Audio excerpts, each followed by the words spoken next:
माझे सर्व कुटुंब गाव 26 जानेवारी 2027 पर्यंत आणि समाजातील प्रत्येक व्यक्तीला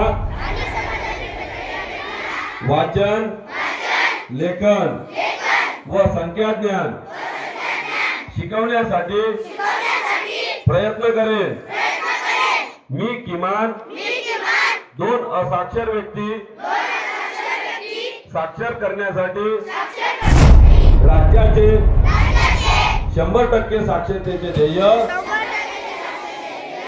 गाठण्यासाठी मी माझे सर्वतोपरी व निरंतर योगदान देईन। मी स्वतः शिकेन आणि इतरांना शिकण्यास मदत करेन, ज्यामुळे समाज प्रगती करू शकेल। जय हिंद, जय महाराष्ट्र, जय उल्हास।